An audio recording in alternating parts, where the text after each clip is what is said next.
application stuff. Good, we're happy? Wonderful. Okay, so as I said, right now we're going to talk about gene-environment interactions. These slides I drew heavily from some slides that Matt Keller at UC Boulder, don't I say CU Boulder? I always thought that was weird. Boulder, Colorado. But I drew heavily from his slides, and so thanks to Matt for sharing. So is this not advancing? Great. Okay, so here's an outline. But let's just kind of dive in to first just talk about what is G by E. So G by E is the idea that the effect of some SNP or some genetic variant may depend on the environment in which it's found. We've been talking a lot about this already this week, and so this idea of there being heterogeneity across time or across cohorts or between sexes or any of those things where we say that the effect of a particular SNP or something like that depends on the environment, that's G by E. You could equivalently think of it, though, however, as that the effect of the environment depends on a person's genotype.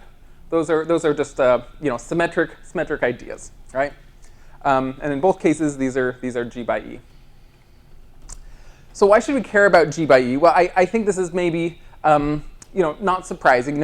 Our genes don't affect traits in a vacuum, right? Especially for these behavioral traits that we spend a lot of time thinking about. We don't think that they're like forcing people to go to college suddenly. They're operating through the environment that we live in, and so because they operate through the environment, it's very likely that there's some interaction happening.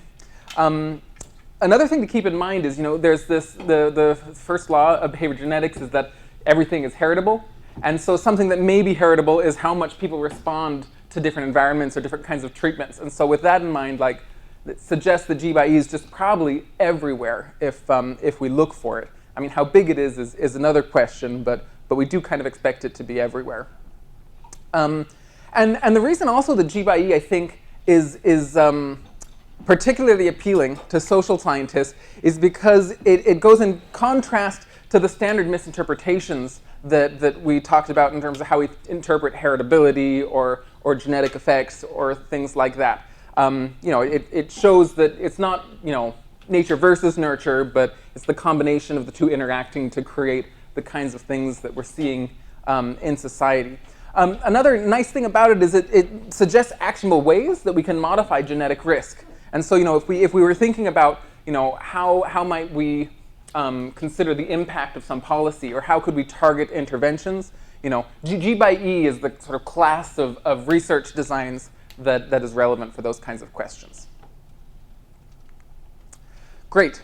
So there's if you look in the literature, they sometimes talk about two types of G by E, and they break them into two types with really unintuitive names. And so the first is qualitative G by E, and this is the idea that genetic effects, like each individual genetic effect, may vary depending on what the environment is. So I wrote it out here so we can see that if X is the genotype, the effect of genotype J, or SNP J, is a function of this environmental variable E. So this is just super flexible. Every SNP can have a different effect depending on where we are. On the other hand, I should actually, we have some examples here. So like candidate gene studies, where we look at a single SNP. That might be this type of G by E. Or if we're looking at genetic correlations between groups of people, that also might be G by E. Might be qualitative G by E. And I have to keep looking again, because I don't think these names make any sense. Quantitative G by E is this idea that things all move together. So these two equations, you look at them, and they look like they're exactly the same. But the one difference is that there's no J right here on the beta next to the E. And so the idea here is that in different environments, it either inflates or deflates the effect of SNPs by the same amount everywhere. And why that may seem a little strange, it's actually the model that is implicitly assumed by a lot of the kinds of studies that happen, right? So if you imagine like a twin study, and we look at the additive variance, and we just compare the additive variance in different places, and so we're saying the heritability is going up or the heritability is going down, like that's implicitly assuming that the main source of variation between these two environments is that we're just multiplying the effect of all the SNPs by the same amount, such that the additive variance is changing, right? Or if we're doing a PGI study where we interact a PGI with some environmental variable, we're doing the same kind of weird thing where we're just, we're multiplying the PGI by the environmental variable and saying that, all of the SNPs are kind of moving together or not. So on one hand, you could say we're assuming this weird thing. On the other hand, you can say maybe this is a reasonable approximation. And so if we're doing like something with PGIs, we're doing it for the sake of being better powered and understanding that we're approximating these G/E effects, by this a little bit funny model, but a model that's estimable and well powered. We're good? Okay. Great. So here is an example. This is probably the most it's the most well-cited. I was going to say most famous, but I'm going to call it the most well-cited G/E paper that's ever been published. And so the idea was they wanted to look. There is this is a candidate gene study, and there is this genetic variant here. This isn't a SNP because it had to do with a bunch of repeats. And so some people had a lot of these repeats, and some had very few. And so the two genotypes you can think of are people who have 2 copies of the long version with a lot of repeats, versus people who had 2 copies of the shorter one with few repeats. And so they had a sample of about 1,000 people, and they were interested in the effect of this SNP on depression, I think. Yeah, the probability of depression. But they also wanted to know if the effect of SNPs varied depending on whether or not the child was maltreated in childhood. So Caspi collected all this data, and they said, well, let's look at the fraction of people who are diagnosed with depression if you have 2 long reads and not maltreated, just every combination here. And so you can look at this and you say, in the not maltreated group, whether you have the long or the short has no effect on your depression risk in this data. However, and actually among the people who had long, it didn't matter whether you were maltreated or not, really. It was a small but insignificant difference. However, you can see that if you were both short and maltreated, there's a pretty big difference here between these two things. And so I say, oh, well, this is G/E. It doesn't matter if you're long or short. It doesn't matter if you're maltreated or not for your depression risk. It does matter. But when you have them together, that's the bad thing. That's the bad state of the world where it really increases your depression risk. Okay? So another way that we could have coded this, instead of looking at kind of absolute levels of risk and saying what's the difference between this versus the difference between these two, we could have done this in a more multiplicative way. Like maybe we choose this top left cell, left for you guys, and we'll call that the reference group. And we want to say how do rates of depression increase relative to this reference. And so we can see that there's no increase in depression from this cell relative to this cell. There's not much increase from this cell to this cell, only a 3% increase in risk, but a doubling of depression risk if you go from here to here. So this is kind of two different flavors, ways that sometimes these data are characterized. And in this case, they give you the same answer, no matter how we decide to code whether there's an interaction or not. But this isn't always the case. The units that we choose for our outcome can actually really affect what we find in our studies. And so here's just a little visual example. Okay, so imagine that we're thinking about some outcome y, and here is our PGI maybe on the x-axis here, going from -2 to 2, and I have 2 lines here. The blue line is people in one environment, and the red line is people in another environment. So is there G/E in this graphical example? No, because the slope's the same. The effect of a 1-unit change in the PGI has the same effect no matter which environment you're in. Right? But let's say now that I say maybe y was income. And often when we do studies on income, we take the log of income just because it maybe has better properties and maybe different units than we'd like. So if I were to, if this were this is the truth, right? This is the actual model. It actually should be linear. But let's say that we measured y in log units. This is now what it looks like. This is the truth.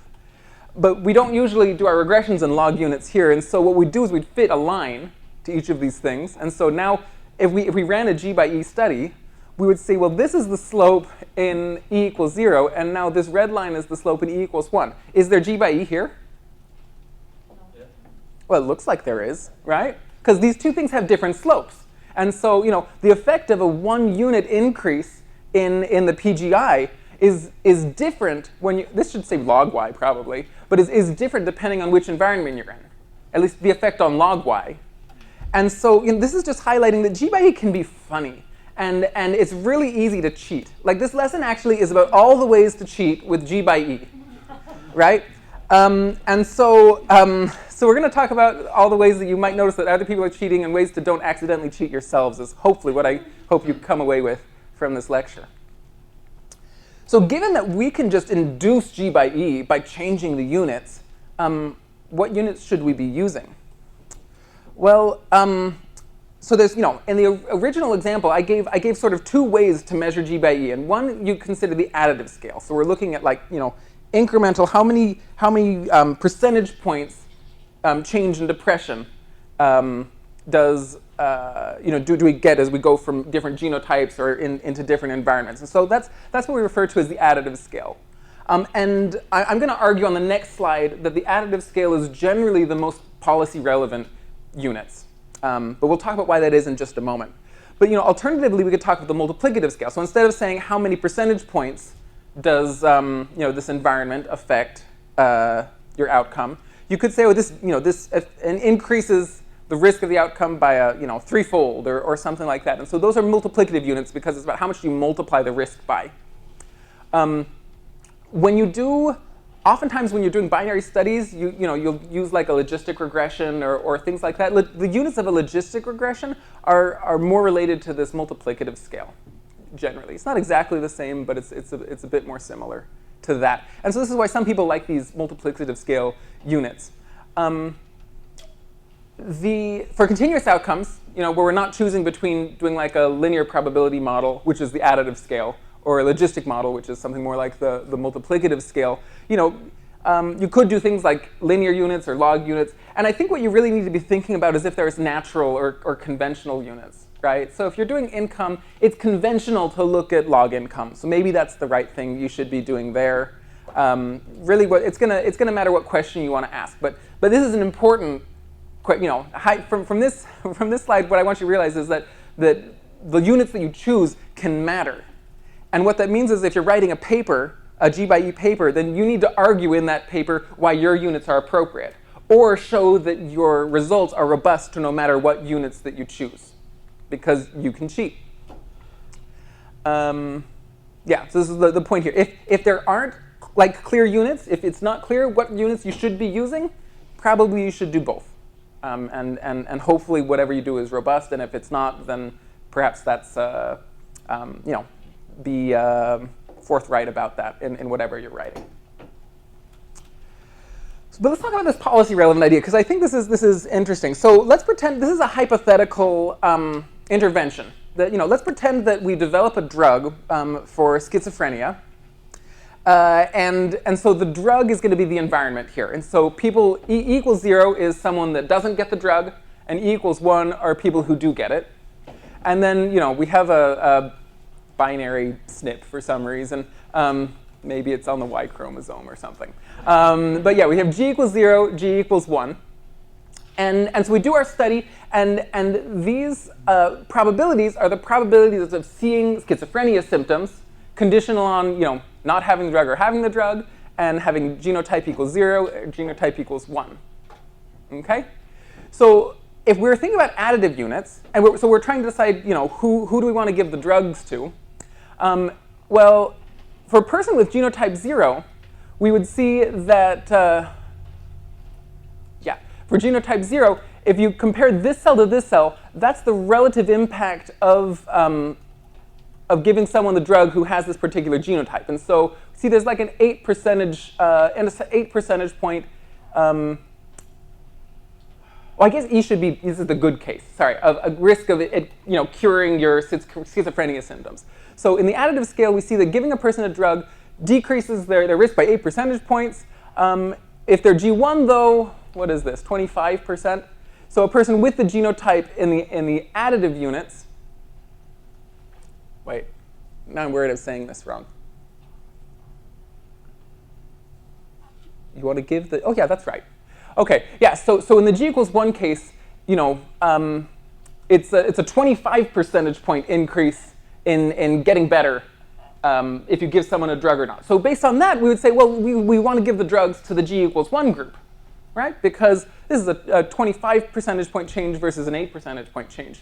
On the other hand, if we did multiplicative, you know, the people who are in the G equals 0 case, you can decrease or increase the likelihood of them having no symptoms 5-fold by giving it to the G equals 0 group. Whereas the G equals 1 group, this is just a little more than 2. And so if we think about the multiplicative model, then we would say, oh, we should actually give it to the G equals 0 group. Well, if we think about this a little harder, and we imagine a world where we have 1,000 people with G equals 0 and 1,000 people with G equals 1, and only 1,000 doses of the drug, who should we give it to? Well, we consider the two cases, and if we gave it to the G equals 0, we would cure about 250 of them. And if we gave it to G equals 1, we would cure 420 of them. And so even though the multiplicative model suggests that the G equals 1 is the less effective group to give it to, the additive model correctly tells us that if we're thinking about like social net welfare and trying to cure as many people as possible, we would actually want to give it to G equals 1. Right? And so this is what I mean when I say it's the policy relevant question, because if we're thinking about like net benefit to society and how much we want things to improve, it's more important how many people we're getting better versus like by how much are we getting some group that maybe is already low risk. That clear? Okay. So let's talk about the actual. So let's say that we're actually doing a study. Let's be a bit more concrete. This lecture is fun because it really is a bit more concrete. We can actually think about what we might be doing. So here is generally what we, here's like the regression model that would run if we're doing a G by E interaction. So Y here is our outcome. There's some intercept. There's the effect of, so G here could be a single variant if we were doing a candidate gene study. It could also be a PGI if we're doing a PGI study. And beta G is the effect of a 1-unit change in whatever our genetic term is. E is the environment that we're interested in, and so beta E is the effect of a 1-unit change in the environment. And then right here, we have a bilinear interaction is how we refer to it. We just multiply G and E, and that will capture whether there's G by E in this. And so that's why they say G by E, because there's these G times E terms in these regression models. So the reason this captures what we want to do is because let's say that we gathered the E terms together and we factored it out, right? So now we can see clearly that the effect of a 1-unit change in E is going to be beta E plus this term here. We can see that the effect of a 1-unit change in E is a function of our genotype. We could also have grouped the G's together if we wanted to think of how the environment is moderating the effect of genes. Again, and you can see how how that would work also. It's all very parallel. Good? Okay, so this raises some funny issues. This is another great way to cheat in G by E studies. So here's our model. Okay? So now let's say that I was measuring, let's say that E was just a person's, I don't know, self-rated health or something that doesn't necessarily have super clear units, And let's say that we added some factor to it. So that now this is, your self-rated health plus 5. Normally, when we do regressions and just our standard regression models, we think that doing these sort of just adding a number to a variable shouldn't really affect our outcomes, shouldn't affect our regression results very much, right? Because we're just kind of mean shifting things around. But it can have a big effect in G by E studies. So let's say that, so E star is E minus mu, all right? So now I'm going to substitute, and so E is equal to E star plus mu.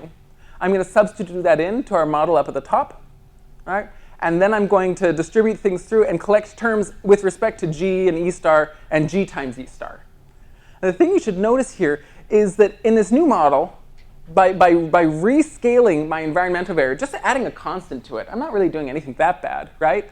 All of a sudden, the true coefficient associated with the genotype is a function of this mu thing that I picked. Which means that if I just wanted the direct effect of genes to be bigger, what I could do is I could just add constants to my environmental variable. You know, I could get, if you gave me data and said, do a G by E study, and I really want the direct effect of genes to be like 19, I could do it. There's a mu such that I can get the direct effect to be anything that I want. And what's even more tricky about this is it's anything that you want, but the standard errors really aren't going to change by doing this. And so you could make this direct effect look as significant as you want as well. I could give you like 19 stars. Cool, huh? But not that cool, because we're cheating.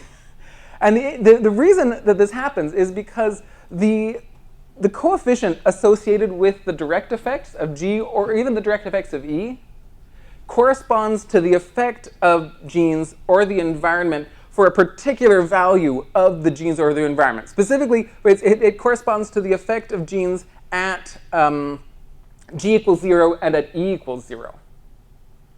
And so for example, the application that I'm going to show you at the end is about school leaving age. You know, it's a G by E between how long you stay in school and interacted with a polygenic index. We originally coded E in this case as, you know, how far you went in school.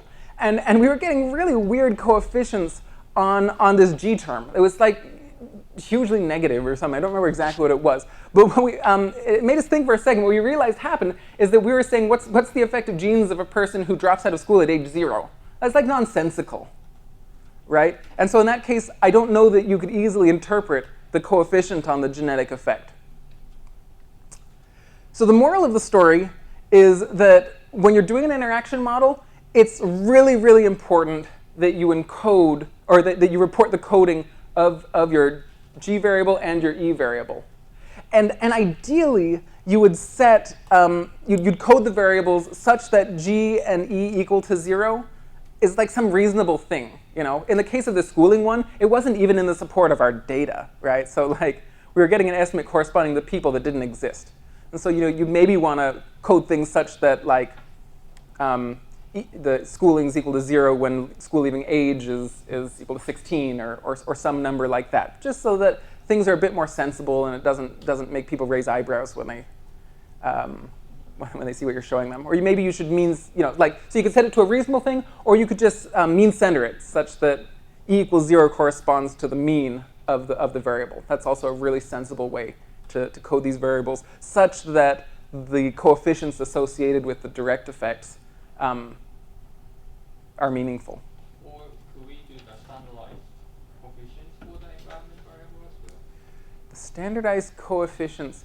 So In addition to d meaning, we divide the coefficients by the standard deviation. yeah. So so that's a good way to do it too. So that will whether or not you standardize, divide by the standard deviation, that will just affect the magnitude there. And so you'd be talking about a standard deviation unit change. So that actually changes the units of the coefficient there. But maybe you're actually interested in what's the effect of an additional year of schooling. In which case, you maybe want it to be in years of schooling, but you just want E equals 0 to like mean something. But yeah, so standardizing is common, it makes sense, but if you want to remain in whatever units the variable's in, you don't necessarily have to standardize, but you maybe should mean center. Yes? So what if like E is equal to make sense? Say that again? What if like E is equal to 0 makes sense, like in terms of Yeah, so if E equals 0 is a sensible thing, then that's fine. Leave it exactly where it is, but just report what you've done. It's in order to be able to interpret the results of a G by E study, you have to know what E equals 0 corresponds to. Also what G equals 0 corresponds to. With the PGI, we almost always standardize, though, so that's often less of a big deal. This is more often a problem with the environmental variable. So does this apply to any interaction term? So if you want to make have a meaningful interpretation of a main effect of not the G by E, but like any interaction term, you would need to sort of demean maybe the. Yeah, in any study you do at all, if there are interacting variables, then the non-interacted variables are going to be a function of, are only going to, they're interpreted as the effect of when that variable is equal to 0, right? And so even if you're not doing a G by E study, but you're doing some other thing where you're multiplying some stuff as an interaction, that's also going to be the case. Okay, we good? Okay, next problem, covariates. So, so as we've talked about a bunch already for the past week and a little bit now, all genetic variables are confounded by gene-environment correlations. So population stratification, indirect effects,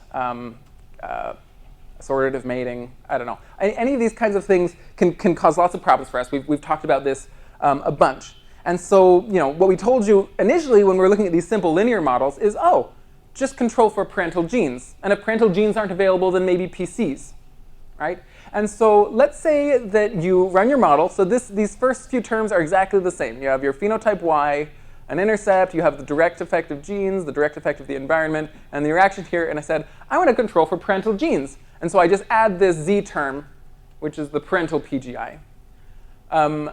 This is not going to adequately control for gene-environment correlation.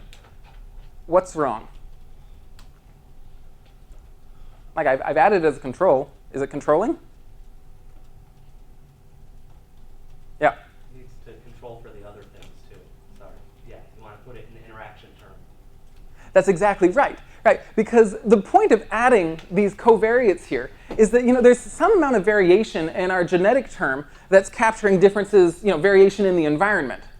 And so, by adding this here, we're capturing the variation in this G term that's corresponding to the environment. However, now this interaction term, some fraction of this G term is still corresponding to how much variation there is in the environment. And we've multiplied it now by E, and there's nothing controlling for the variation, the gene-environment correlation that lives here. And so, what we really need to do is also include a term where we interact the environment with whatever control we're using to try to account for gene-environment correlation. So, ideally, parental genotypes, but if you don't have parental genotypes, then at least PCs. Right? Matt Keller, in the paper that was on the reading list, also argues that you should interact your covariates with your genotypes. I didn't understand why this was necessary, and so I asked him once, why do we need to do this? And his answer, as far as I could tell, was why not? Yeah, so I still actually don't know exactly why this is totally necessary, but Matt Keller's really smart. He's smarter than I am in a lot of ways, and so maybe we should listen to him. I wanted to raise one. Oh, here's one other point now, related to this previous slide. Okay, so we now have some more interactions, right? And so, in the same way, this is I think related to. I think that was your. No, it wasn't. It was. I don't remember who said it. But there's the interaction. Now we have interactions here on the covariates, and so the direct effect of genes now is going to correspond to when E is equal to 0, but also when all the Z's are going to be equal to 0. And this can be a bit funny because if our Z's are parental genotypes, or if they're PCs, like we maybe didn't mean center those, and so I had another it says it was the same project. We added a bunch of covariates interaction here, and we were getting really weird effects on the G. And what we realized was the problem was it was just because we hadn't mean centered the PCs. And so, we were getting the direct genetic effect for someone who has 0 PCs across the board, and such a person didn't exist in our data. Is that no? Or it's a question in process. I was wondering, if you mean center, all of your variables, your constant term goes away. Is that? Including the outcome? If you mean center everything, including the outcome, then this will be 0 in expectation. Will be exactly 0? Probably be exactly 0. Yep. So would you recommend, for interpretation, if you have interaction terms and if you're introducing more interaction terms here, mean centering would be useful? Say the question one more time.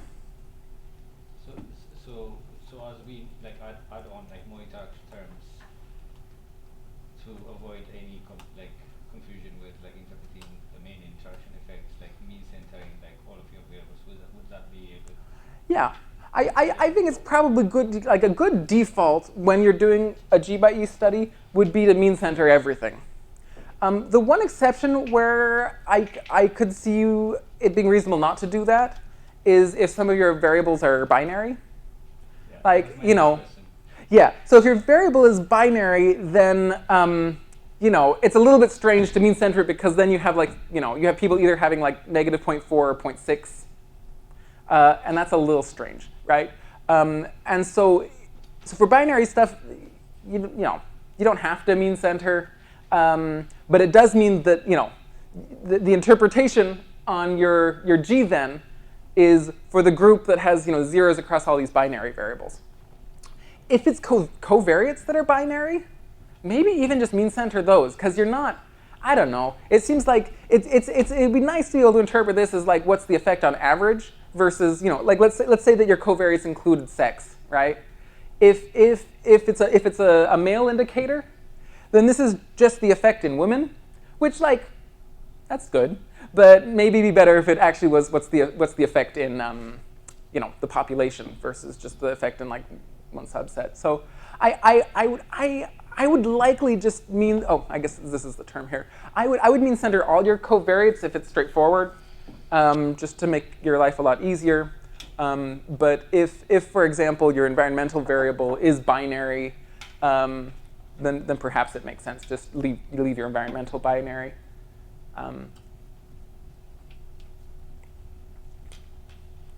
You good? Oh. Yep. I think I had a question last week, and it was about this equation. I'm just curious, to what degree you control for, because you're adding so many predictors in your equation, to what degree you're just increasing your likelihood of finding a finding?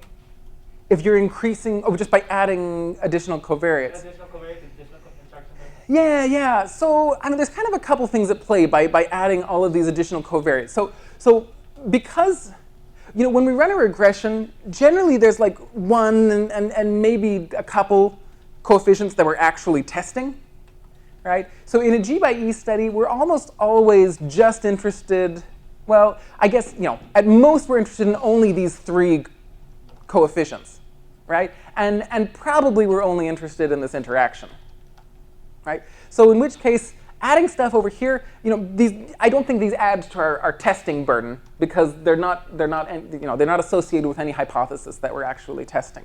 You might worry that every covariate that you add decreases your you lose a degree of freedom for every one that you add, but hopefully the studies that you're doing are so well powered that losing 10 degrees of freedom isn't so costly. Does that answer your question? Okay. Just for clarification, if the environment is exogenous to the gene, so in that case, I think we don't have to control those interactions between environment and. Well, so there's two potential sources of endogeneity here. So the question was, if the environment's exogenous, then do we need these controls, right? But there's two. The environment could be endogenous, but our genes are also endogenous in a sense, right? Because they're correlated with our parents' genes, they're correlated with ancestry, and all of these other things.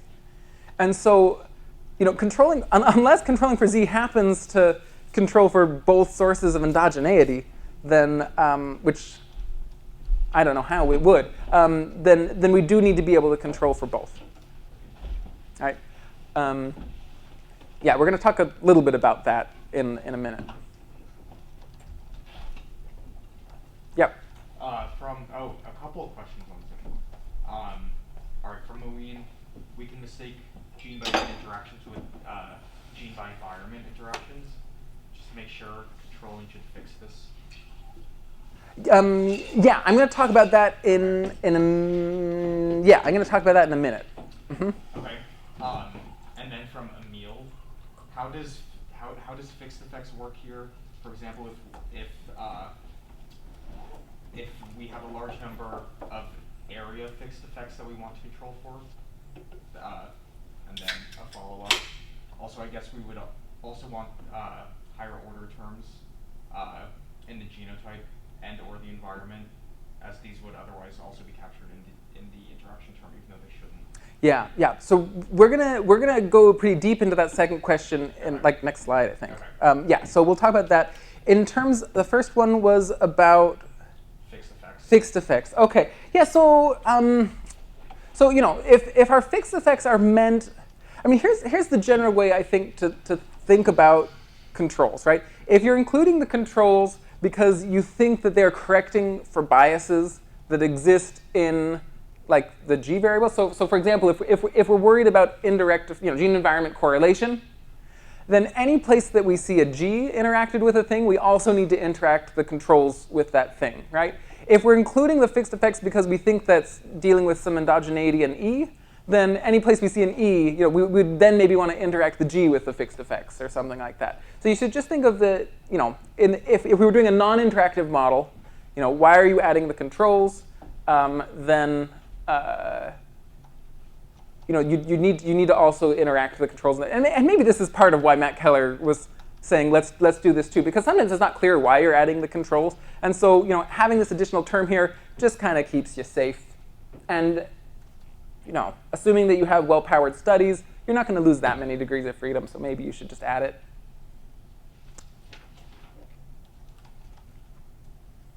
Great. So oh, I guess I told you I was going to talk about higher order terms and things. I'm going to do that in a few slides.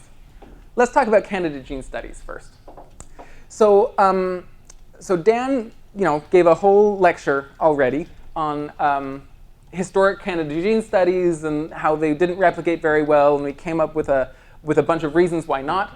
And all of those things that we talked about there apply to G by E studies. So you might want to not just say, does this candidate gene affect the outcome, but you may want to ask the question, can we interact this candidate gene with different environments to look at how the effect of this candidate gene changes depending on where we are. But all of the same considerations we talked about before are the same. These in the candidate gene studies, they tend to have small samples. They tended not to adequately control for ancestry.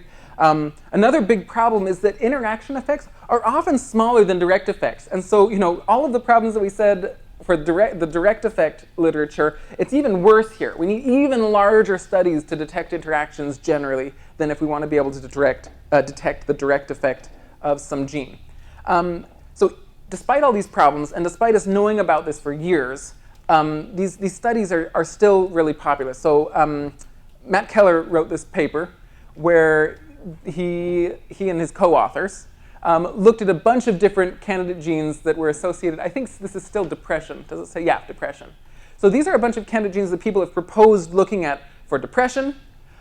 This is a cumulative distribution, and so this is the total number of studies. So like in 2008, I guess this green one, what is that? SLC6A4. There had been 200-ish studies looking at this candidate gene. And if you add them all together, this black line is how many candidate gene studies are getting published every year, starting in 1991 to 2016. And so, as of 5 years ago, there had been, over 1,000 of these candidate gene by environment studies that have been published. And, it doesn't seem like there's any slowing down either. What's especially funny is that, whole genome data started being available around here. And so at that point, we could have been doing kind of whole genome analyses and not just focusing on candidate genes anymore. But nevertheless, we still see this strong and increasing slope. The second derivative here is still positive, right? So there's hundreds of publications looking at the same 25 different candidate genes. Of all of these studies, 96% of them report positive findings. So great, this is good. However, when you try to replicate them, only 27% of the replication attempts in these studies replicate. And what's funny is that the larger replication sample that you have, the less likely it is that it's going to replicate. So this is concerning, right? And so this is just, I think, repeating the same kinds of things. There are lots of reasons why we might think that there's going to be an especially high false positive rate, publication bias, improper testing, improper statistical modeling. I think this is related to all these things we've been talking about before. Just a low prior probability that these matter. A lot of these studies are done in samples of less than 1,000 people. So this is just there's a ton of these papers, and there's reason to believe that they're just not likely to be any good. So so he followed up. I think that they wrote this paper in 2011, just raising all of these problems, and apparently no one listened. So he wrote another one in 2019 where he looked again at these candidate genes. He looked at all these genes and he measured this is the association of all of these candidate genes with depressive symptoms. And you see this is just uniformly zeros across the board, right? Not only is it uniformly zeros, these are really tight. Like often these studies would report effects that were, way up here in the stratosphere. So not only are these not statistically significant, but he can rule out things that are much, much smaller than the reported associations from the literature. So, so hopefully things slow down here, or at least hopefully, if people do candidate gene studies, hopefully they have large enough sample sizes, and because all these things that we've been talking about for the past week. So again, I told you this is about how people teach you how to cheat for these studies, and it makes it sound like I'm saying mean things, but like that they're doing it purposefully. I think there's a lot of ways to make mistakes, and obviously there are a lot of people making mistakes. Okay, so let's talk about endogenous versus exogenous environmental variables and nonlinearities, because this is another way that things can kind of get messed up. So let's imagine, I'm going to give a little example where to show how this can cause things to break. So imagine that we think really hard, and we pick the policy relevant units of our outcome y.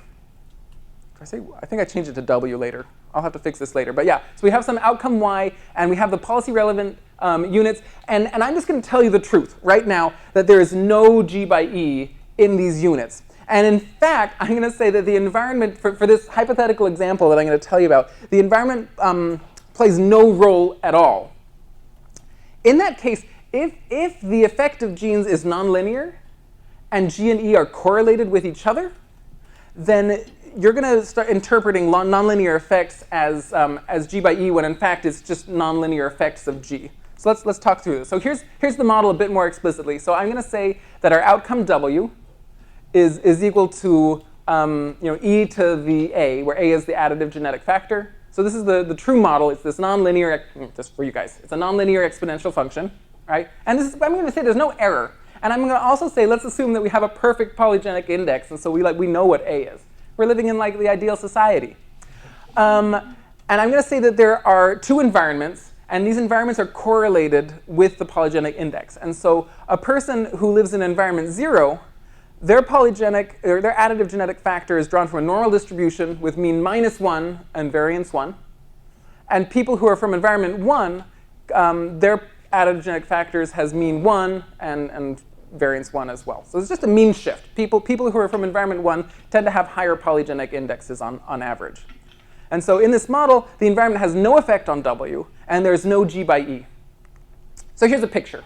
This is what it looks like. In the x-axis, we have the additive genetic factor. Here's W. And this is the truth, the relationship between the additive genetic factor and the outcome that we're interested in. But let's pretend that this is the truth, but we decide we're going to fit a linear model for the people in environment 0. Well, these people are primarily concentrated down here because they have lower additive genetic factors. And so if we try to fit a linear model to our y, we would get something that looks a bit like this. Right? But now let's look at the individuals from environment 1. They primarily live up here. And so if we tried to find the best fitting model for this line, it would look like this. Right? So if we look at them both at the same time, and we don't know what the truth is, we run our G by E study, and this is what we see. We see a hugely different slope for this group than for this group. But is there G by E? No. Not in this case. Like, not in truth. There's not any real interaction. The only reason that we're seeing this is because a person's genes are correlated with their environment. And because they're correlated with the environment, but we've restricted our model to just be linear, we're just trying to fit the best linear approximation of the world. And, this seems like it's approximately an exponential function if you were to fit it with two straight lines. And so this is another way that things can go wrong. And again, this is because our environment was correlated with the genes. Now, this wouldn't have been a problem if our environment was exogenously determined, right? If a person's environment was randomly assigned with respect to their genes, then they wouldn't be correlated. And so you wouldn't have this issue of trying to fit something that's nonlinear using linear functions. And so I think that, ideal G by E studies would have exogenous measures of the environment, so maybe something that's experimental or quasi-experimental. And even better if you have exogenous measures of genotypes, and so controlling for parental genotypes so that the G actually just corresponds to direct genetic effects and not the environment that the genes are correlated with. Is that clear? Okay. Sometimes these kind of studies require a certain kind of data, and maybe it's not always available. So you just do the best that you can, and realize that if you can't do this, then you need to be really explicit that what you're reporting as G by E may be something else. So Patrick, the thing that that I like about how you use the geometry to explain spurious G by E in the context of nonlinear effects, I think a lot of people fail to realize that the same thing applies when you have, let's say, a binary outcome and you apply a linear probability model to it, because the true functional form is sigmoid, and you're approximating the sigmoid function with basically a linear derivative, right, first derivative, at a given point for different levels of the environment, and then you're approximating the S either at a steep part or a flat part. And in some social science disciplines, you hear linear probability model is like so much easier and no different from logistic regression, but as soon as you get into G by E, that's not the case at all. Yeah, that's a great point. So I'm going to draw a picture to show, just in case people didn't quite follow that, right? So, this marker is really bad. Is there a better one? So this is the point that Elliot was making, right? So if this is the probability, that y equals 1, right? And then this is your additive genetic factor, right? So for these probability-based models, this is generally what it looks like when we say that people's risk is going to be increasing as we go to the right. And so a person over here has very high probability of being a case, if we're doing like a case control study, and someone down here has low probability. But if people in one environment kind of live in this part of the distribution, and we try to fit a line to it, then we'd a linear probability, then we'd get something like this. And if they live in this part of the distribution, then we'd kind of try to fit it here, and we'd again, interpret this as potentially we'd interpret this as G by E, when in fact we're just trying to fit different parts of this S function. And so, again, if you have endogenous outcomes, endogenous binary outcomes, you're kind of in big trouble because, you could also imagine like the truth being, well, it's all a mess, is what it is. When your outcome is binary and your environment is endogenous, then it's just very difficult to interpret what's happening here. There's a lot of papers like this too. Yeah. You want to just hold your computer up to the whiteboard a bit? Oh, can people not see? Here, I'm gonna like pull all the cords out. I don't think this is any better. Yeah, no, that's.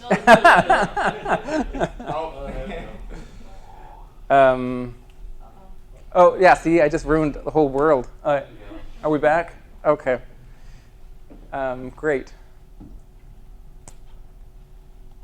Great. So that's that point. Okay.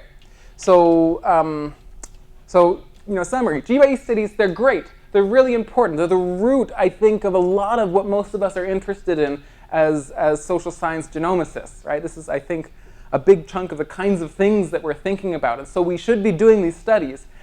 However, they're really tricky. They have all of these problems that make it so it's really easy for us to think that everything's going right, and in fact, everything is wrong. Oh, I hope I'm not have the. Okay, well, great. So so when you're doing your studies, make sure that you think hard about what units that you're using for your outcome, and report the units appropriately. Make sure that you're interpreting the coefficients on your studies, based on where e equals 0, g equals 0. Like, the interpretation is a bit tricky, and so you need to be careful how you describe it in your papers. When you're controlling for covariates, make sure that you control appropriately with the interactions where appropriate. Make sure you're well powered, because G by E studies tend to have smaller effects than direct genetic effects, and and try to think about, is your environment endogenous? Is it correlated with your genes, and how is that going to affect how you interpret the results of your study? Great.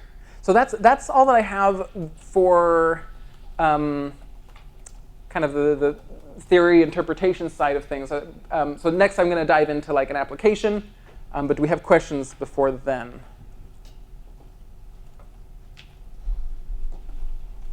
Okay. Oh, yep. In terms of issues with interpretation of like main versus like interaction effects, like let's say you have an outcome variable which is binary. So if you apply like a logistic regression model, would we still apply the would we still like demean like the, or would we have like a much more complicated problem with interpreting the interaction effects? So I think it goes back to kind of what I was talking about in the beginning. If you have interactions in a logistic regression model, all of your coefficients, I mean, assuming that things aren't moving all over the place, but in general, you can think of them as having sort of a multiplicative effect, right? And so like I tend to like linear probability models in general, because I think the units are more relevant to what we're actually like interested in reporting, right? Like, I mean, I guess it really depends on what question you're asking. So if the reason you're doing your G by E study is because you're thinking about, how is risk spread out through the population, or who is going to benefit most from this kind of intervention, I think that in that case, a linear probability model does it a bit better. But but we do have this problem again, right? Where if you're using a linear probability model and you have endogenous environmental variables, then it just it's all the problems I told about these nonlinearities are like extra hard, because the truth is probably something that's nonlinear. Like the truth is definitely nonlinear. The world's not and so it's really hard. Trying to think if there's anything else to say other than that. If you're doing binary stuff and you have endogenous E, I think you're just in trouble. It's very hard to deal with.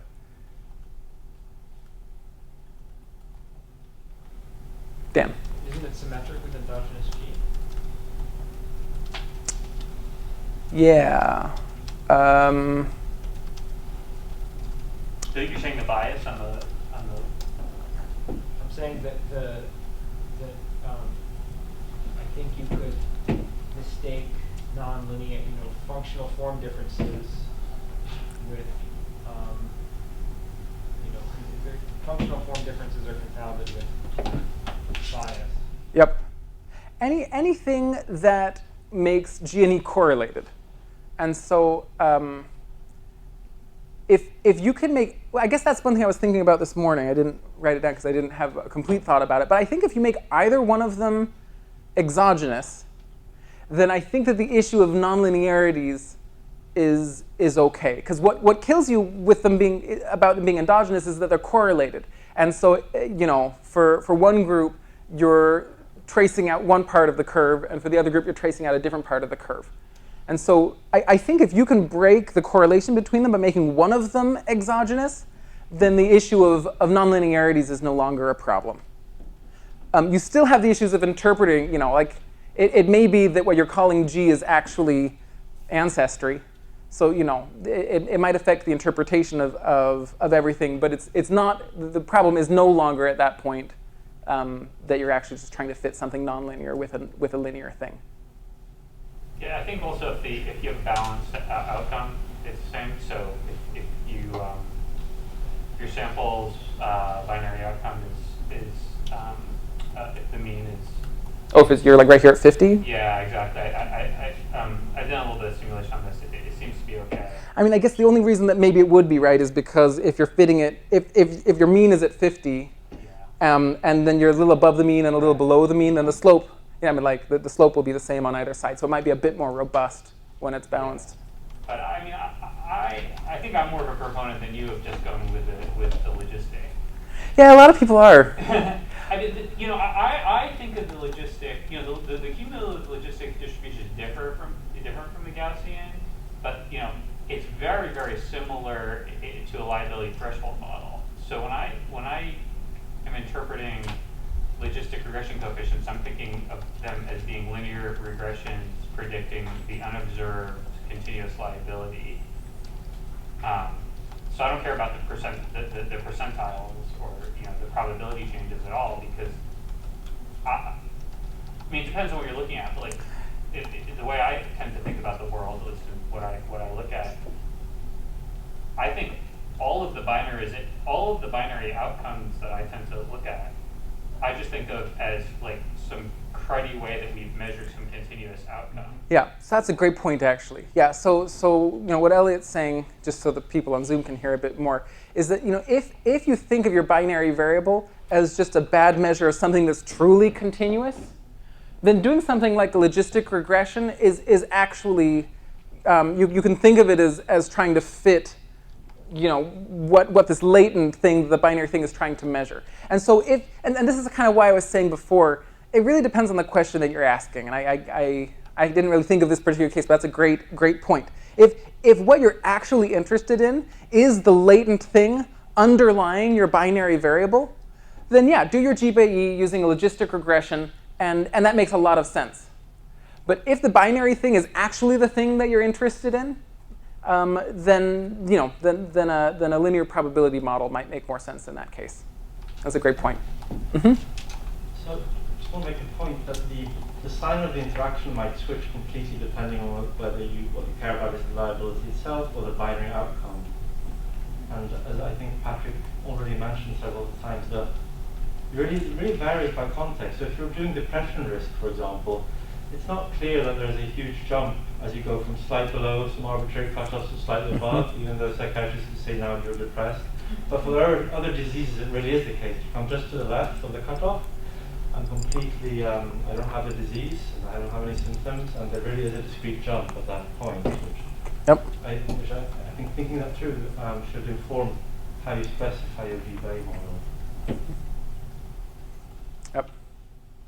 Yeah, I mean, the example that I gave before, like the pretend where we were choosing the drug treatment, that's one where you do the sign of the interaction was flipping depending on whether you fit it with a logistic versus an additive. And so in this case, the world was like, are you schizophrenic or not? And we didn't talk about any continuum. Okay, great. So let's look at this example. So this is a project that I'm working on with two of my co-authors, Silvia Barcelos and Leandro Carvalho. Where all three of us are at USC. And specifically, we're interested in the effect of education on the relationship between genes and later life SES. We look at a handful of other things that aren't just genes. So specifically, we're advancing without me wanting to. We have three different measures that we called proxies for disadvantage, and they were like non-causal things, but things that are associated with SES later in life. So the SES of the place that you're born, how big your family is correlated with later life outcomes. Or larger families tend to go less far in school, tend to have lower paying jobs and things like that. But then also your educational attainment polygenic index is obviously associated with a lot of things related to SES. And none of these things are causal, but each of them are determined very early in life. And so hopefully they represent they're proxies for causal things that happen very early. The one example where you could argue that it's not the case is maybe family size, because that's not necessarily determined very late. But these other two are, where you're born is determined when you're born. Well, did you consider like income to needs ratio to factor in like how family size might bias income? No, we didn't. we just picked these three because they were easily available in the data that we had. Great. So I'm gonna focus on all of these slides just for the sake of time on the polygenic index, but we have all of these results for these other two proxies as well in the paper. It's posted on it's an NDR working paper if you want to look it up. But we have all of these measures of SES, so whether or not you stayed in school until at least age 16, the actual age at which you left school, your CSE the CSE or O levels are exams that you take at around age 16, and so whether or not you passed one of these exams.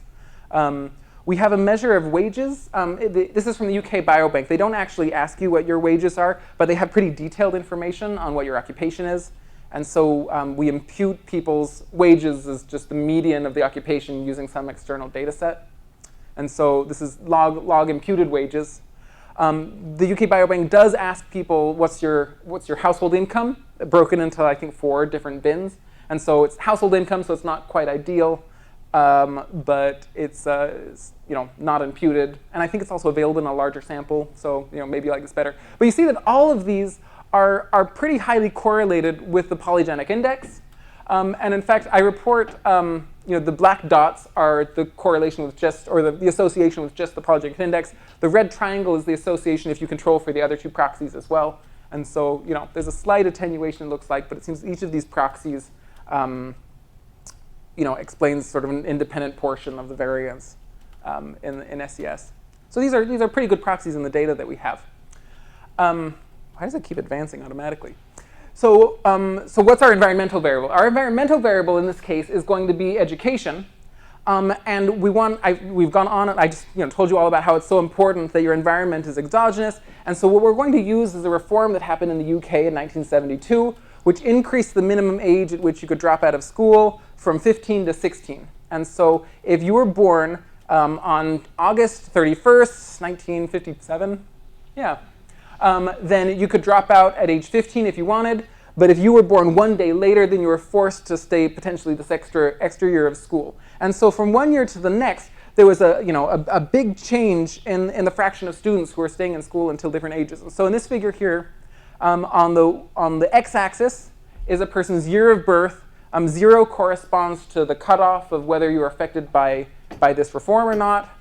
And this is the fraction who stayed in school until at least different ages. And so you can see a big jump.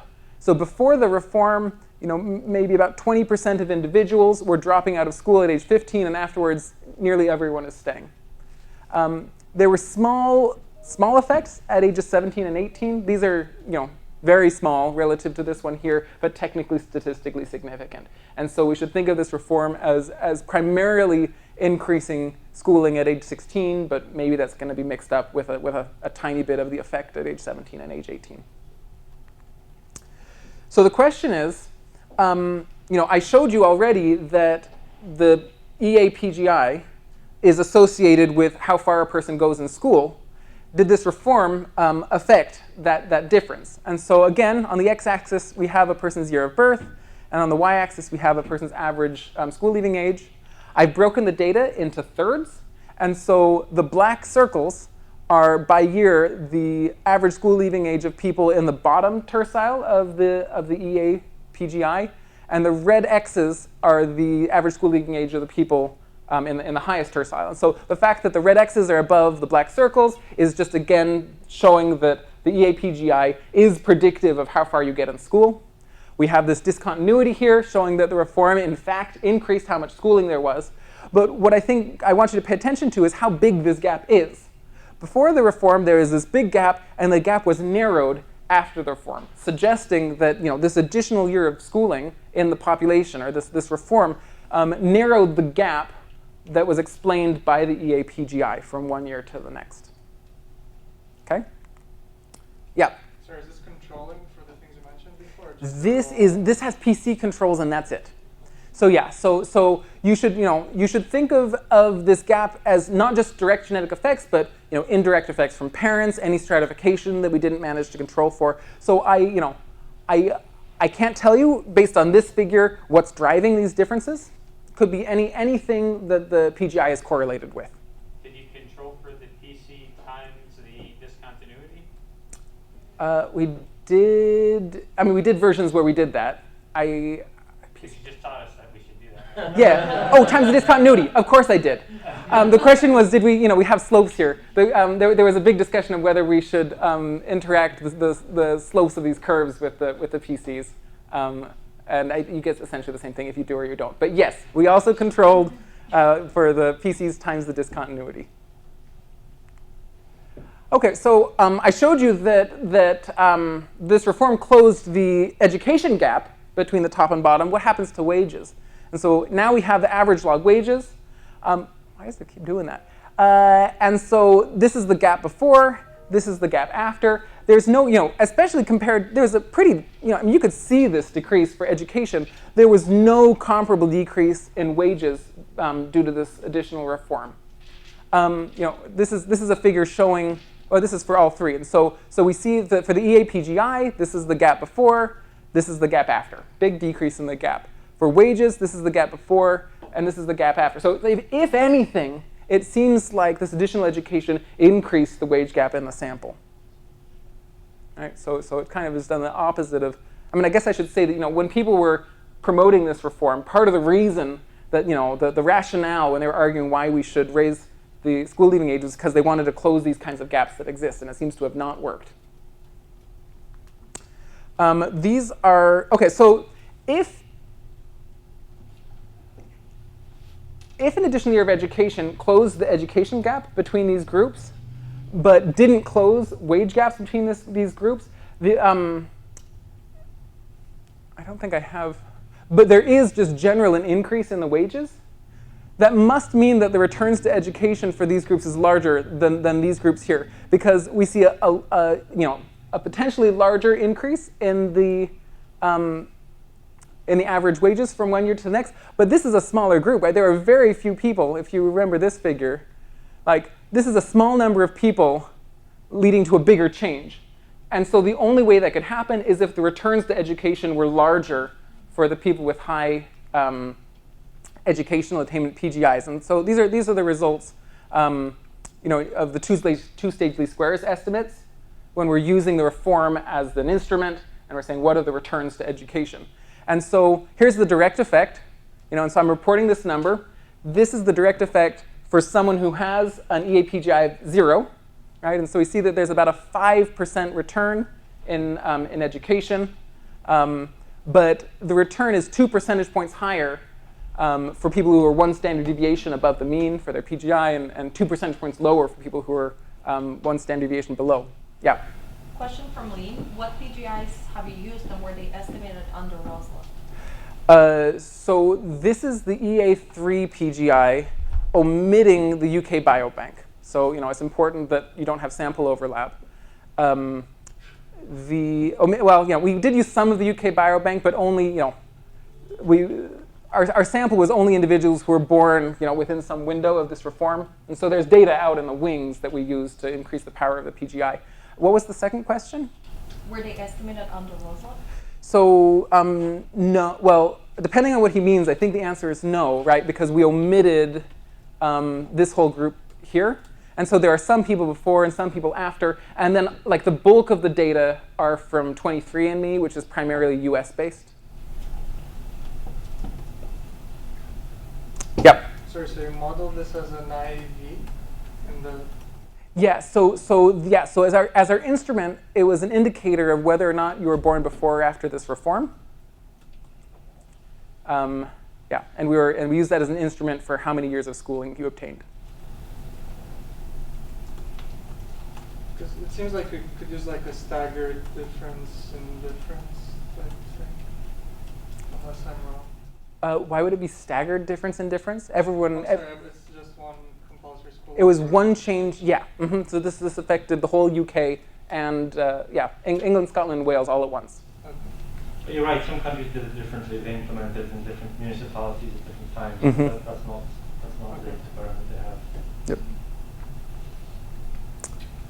Great. Okay, so how much time? We have 15 minutes? Great.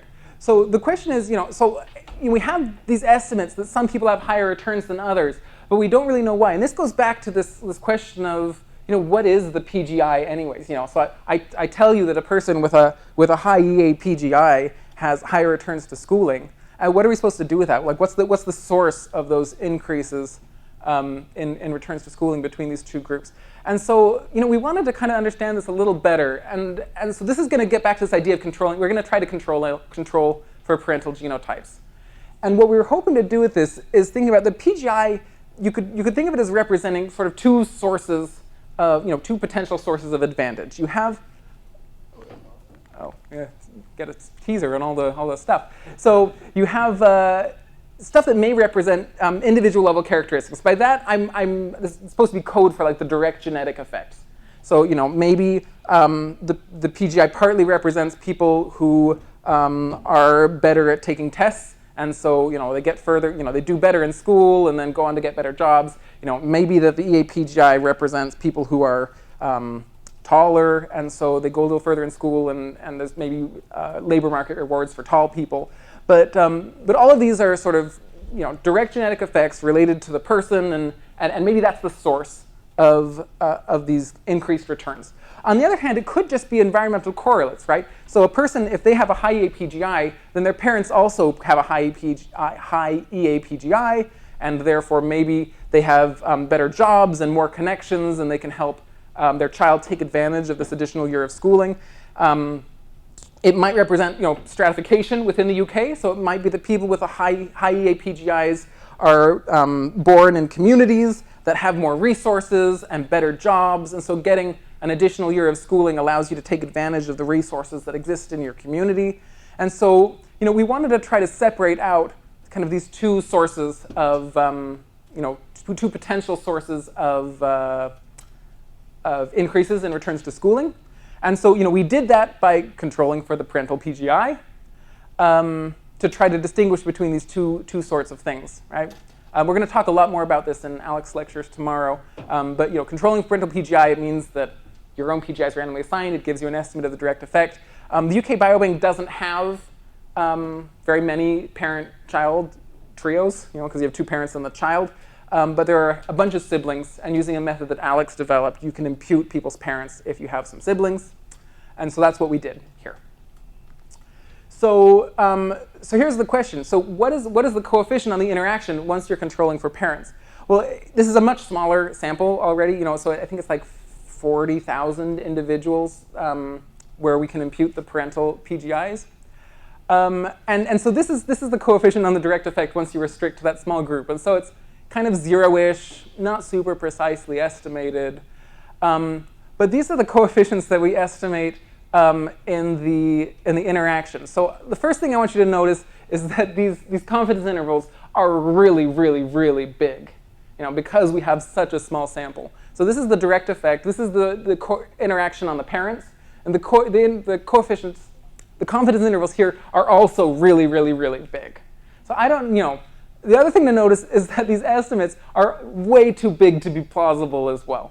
So, I think this was a good effort at trying to separate these two things out. I think that these estimates are probably too big to be plausible. If you wanted to say, like, what's the minimum that you could possibly learn, like, I think it's somewhat suggestive that if you look at the highest point of this one and the lowest point of this one, like, maybe this is indicative that the direct effect is negative and that the positive interaction that we saw, not controlling for parents, is being driven by these environmental components. But I don't want to speak too confidently about it because these are not very precisely estimated. So I wouldn't bet my career on this being real. But to the extent that you can learn anything from this, it suggests that maybe the positive returns to schooling that high PGI people obtain is more likely to be due to environmental stuff than the direct genetic stuff.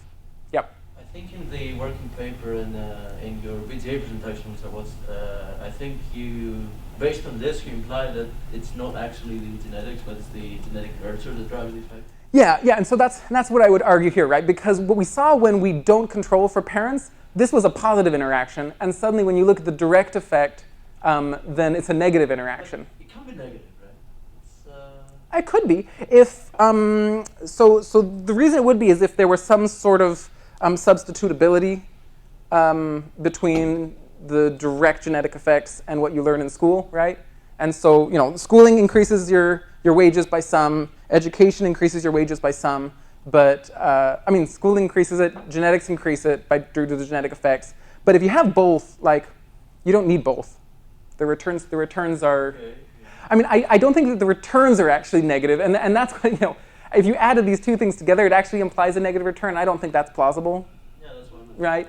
And that's why I'm saying these are too big, these are too wide. I don't want to hang my hat on this. But the fact, if you look at kind of this versus that, it's, the effect of the parents seems to be much bigger, much higher than the returns here. I'm more willing to say that it seems like the role of parents is larger than the role of the direct genetic And effects. you said that's 40,000. I think about 40,000. Mm-hmm. That sounds big, so shouldn't the confidence interval be? It's not so big when you think about a regression discontinuity, because you really downweight the people out in the wings. So RD designs are kind of underpowered with respect, you're really, most of your power comes from people who are born quite close. And so, this is 40,000 spread across a 20-year interval, right? And so really there's, maybe... Oh, so these dots are the interaction effect. These dots are the interactions. This is the direct effect. So if you wanted to say what's the return for someone who has an EA-PGI of 0 and a parental EA-PGI of 0, then this is the return to schooling for such an individual. And if you want to say what's the return for a person who has an EA-PGI 1 standard deviation above the mean, then it's this plus that. Right. Yeah. I meant the return being the interaction of the ROSLA with the PGI. Yeah. Mm-hmm. Yep. Maybe if you have tried maybe narrowing the mean before after, so that even if you have lower, they are more comparable. Yeah. So this, I think, I might have that slide. So this is 4-year bandwidth already. This is one of the more narrow. Actually, this is funny. Can I just show you guys later? I want to go through one other thing actually, and there's not much time. What's funny is when you do, so this is about as narrow as we get in the paper. If you look at the optimal bandwidth for just a direct effect, 4 years is about what it is. I don't actually know of work looking at optimal bandwidths in our D studies for interactions like this. And so we also did specifications with wider bandwidths. In general, the tighter you go, the less bias, but the less power, right? It turns out that when you go wider, these estimates get smaller, but with much tighter intervals. Yeah. Emil is asking, why did you choose to impute parental genotypes rather than look at within family variation or sibling differences? So we talked a little bit about using sibling differences early in the course, right? So if you used sibling differences, then if there are, well, there's kind of two things why we chose not to do that. One is that if there are sibling indirect effects, then a sibling difference model is going to be biased. You'll be capturing a little bit of the sibling indirect effect if you just regress differences on differences. It also just was from a practical standpoint, we wanted to weight individuals based on where their birthday was.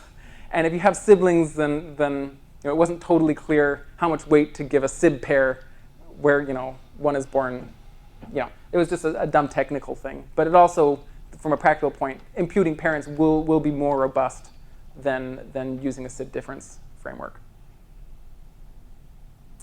Okay.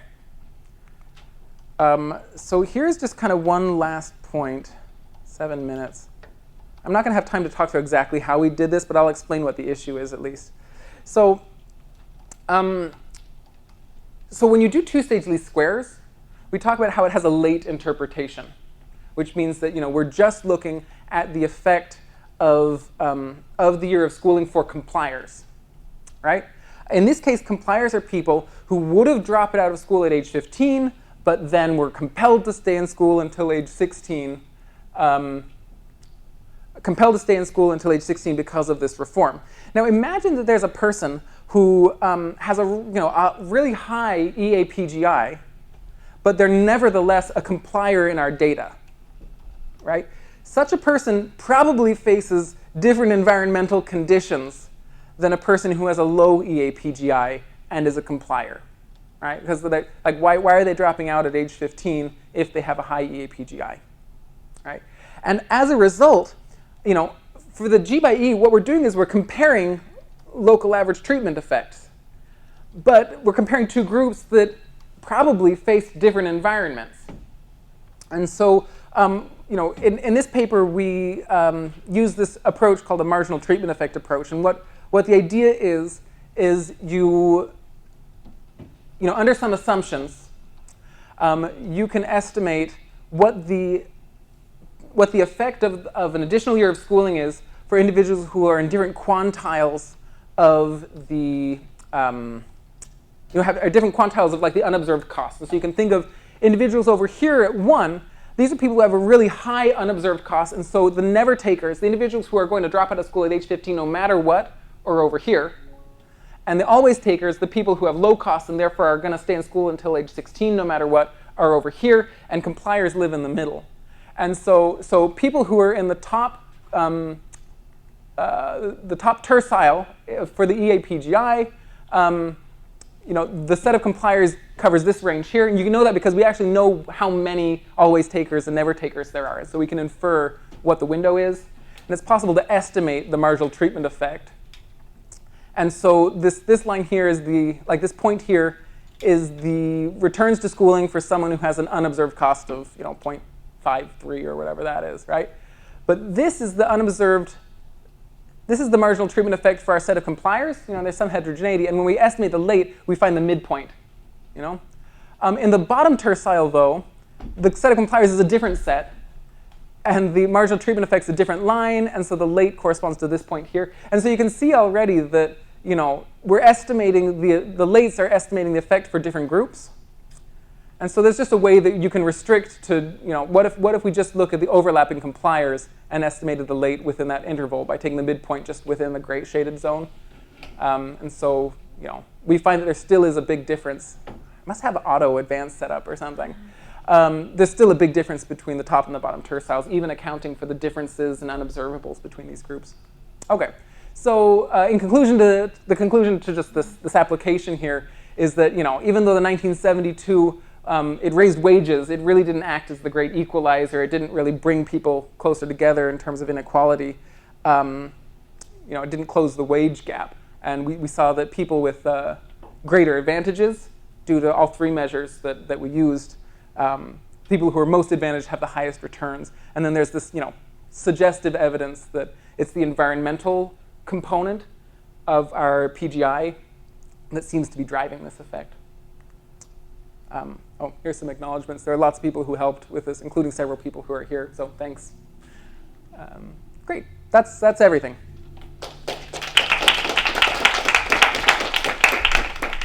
Any other questions about the application or about G by E in general? Yeah. I'm just curious, is the data available for the next generation of those families? Like, maybe they didn't close the gap at the current generation, but maybe they close the gap for the next generation, so that way the next generation can benefit from their parents having a higher education? Yeah, that's a good question. I mean, in this case, no, right? This is data from the UK Biobank. I think it spans about 40 years, maybe 35. In terms of birth. And so, there's a handful of parents and children, but then specifically this reform, we needed people who were born just on either side of this 1958. And I don't think any of them have children yet in these data. But that's an interesting point, thinking about, do these reforms then cascade into later generations? I don't know. Yeah? Can you help us think about the environment changing? So as I was looking at your graphs, I was thinking about, this is the general equilibrium effect, because now there are more people, and so maybe rich parents are reacting to the changed environment, just like in the US, but now with college becoming accessible, like building theories that are like more helicopter based.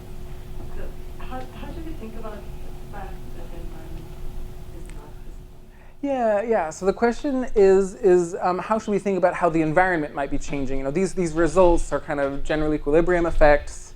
So all of a sudden there are like more people who are going further in school, and maybe that affects the whole market. And maybe, I mean, the reason why I suspect in this particular case it's not a huge deal is because it really just affected, it had a cascading effect, right? So the interactions that we're seeing are just these individuals right here. Well, just these individuals right here. And when these people entered the labor market, right, the labor market was already full of these individuals. And so, so maybe over time there are these general equilibrium effects, but they're entering the labor market in sort of a smooth way. And so it seems like that wouldn't be a really big factor here, but it is something to consider. Dan, you have a thought? I was going to ask a different question. Oh, okay. Well, so my answer is I think that it's potentially important, but in this case I can't imagine it's hugely important since the labor market was already made up of a ton of people from this earlier age. Yeah. Is this the first paper that has exogenous E and exogenous G? So there are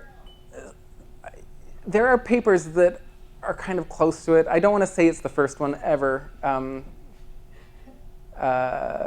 I don't want to say it's the first one ever because I'm nervous. There might be some that are. I'm trying to think because there's some looking at like maternal characteristics and things like that. I don't want to commit to your answer, but it's among the first, if not the first. Mm-hmm. Plus they're interacting, right? Yeah. So a G by E paper that has exogenous E and G. That's so there's not many of those, but I think that this is the kind of thing that we should be aiming for. I mean, as you can see, we tried and with the UK Biobank, this is what it looks like. I mean, perhaps with a more well-powered design, like RD again is sort of a low-powered design. And so, it may be that other questions and other designs, other quasi-experiments could do a lot better with the amount of data that are available. But I think this is the, when we're writing papers, if we're not doing exogenous D and exogenous G, I think that this should be the target, and we should think about how what we're doing, how it relates to what we could do ideally if we had exogenous measures of both. Yeah. For students here who are interested in doing their own G by E research, should they really be focusing on policy changes in the UK because of the UK Biobank, or? I mean, the UK Biobank's a great resource because it's so big and it's available to just anybody. But I don't know that you need to just restrict to the. I mean, if you can find a policy change I mean, this was nice because this policy change happened to sit right in the middle. If you look at the density of birth dates in the UK, it's right in the middle of the data set. It was very, very, very lucky. But there's other papers as well, in other data sets. I mean, I think there are other good data sets. There are other changes. There are other biobanks that are becoming available. I think people should be creative. Yep. Sorry, I just wanted to play devil's advocate a little bit. I think some people, when they look at the compulsory schooling law literature, one issue is that the law can actually affect other things, like the quality of the schools, right? Yeah.